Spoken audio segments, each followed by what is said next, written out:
শহীদ ওসমান হাদির শাহাদাতের পর থেকে এখন পর্যন্ত সরকারের পক্ষ থেকে বিভিন্নভাবে আমাদেরকে অসহযোগিতা করা হচ্ছে।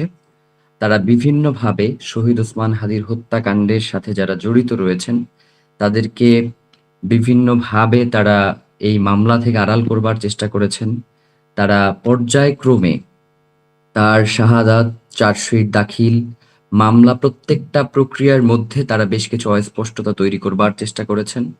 কিন্তু বাংলাদেশের সাধারণ জনগণ তারা শহীদ ওসমান হাদিকে শুধুমাত্র ইনকিলাব মঞ্চ অথবা ব্যক্তি হিসেবেই গ্রহণ করে নাই। তারা মনে করেছে যে শহীদ ওসমান হাদি হচ্ছে সেই কণ্ঠস্বর, সেই সুর, সেই ঐকতান যেটা পুরো বাংলাদেশের মানুষ আজাদির জন্য যেই কথাগুলো বলতে চায়, তার অব্যক্ত কথাগুলো শহীদ ওসমান হাদি বলতেন। আমাদের যারা প্রচলিত রাজনীতি করেন তাদের জন্য রাজনীতিটাকে কঠিন করে দিয়েছেন।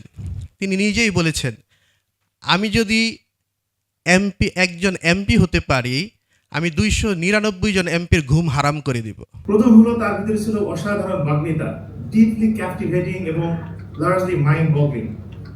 দুই নম্বর যেটা, সেটা হলো বাংলাদেশের সমস্যা নিয়ে তার ছিল একটা অসাধারণ বোঝাপড়া, এমন বোঝাপড়া যেটা আমি অনেক উচ্চ শিক্ষিত মানুষের ভিতরে দেখি নাই। এবং বাংলাদেশের সার্বভৌমত্বের কথা যে যত সাবলীল ভাবে এবং যত সক্রিয় ভাবে সে বলেছে, তার জন্যই হয়তো সে টার্গেটে পরিণত হয়েছে।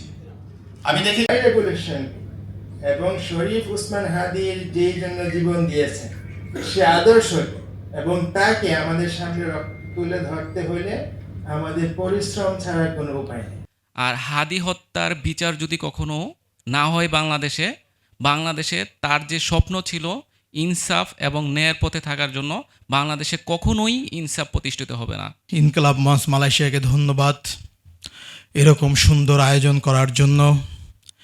আপনারা আমাকে যতবার ডাকবেন, পৃথিবীর পথে প্রান্তে হাদি হত্যার বিচারের দাবিতে আপনারা আমাকে যেখানে ডাকবেন আমি উপস্থিত হব ইনশাআল্লাহ। আমার মনে হচ্ছে আজ আমি ঢাকার ইনকিলাব মঞ্চ থেকে দাঁড়িয়ে আমরা স্মরণ করছি এক অদম্য সাহসের নাম, শহীদ ওসমান হাদি।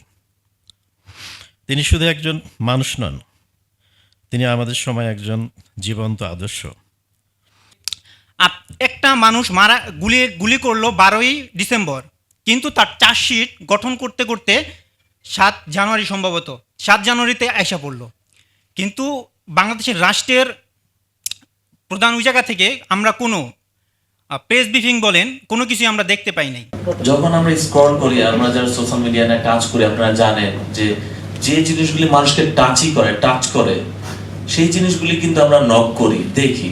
ঠিক সেটি আমাদের ওসমান ভাই মানুষের হৃদয়ে, শিশু বাচ্চা থেকে বয়োবৃদ্ধ মানুষের হৃদয়ের গহীনে চলে গেছে। হাদিকে শুধুমাত্র অ্যাক্টিভিজম না, আমরা যদি একাডেমিক ওয়েতে তাকে আরও অনেক দিন বাঁচিয়ে রাখতে চাই এবং আমাদের দেশকে যদি আমরা সত্যিকার অর্থে সাপোর্ট করতে চাই, আমাদের স্টুডেন্টদেরকে একাডেমিক ওয়েতেও কাজ করতে হবে।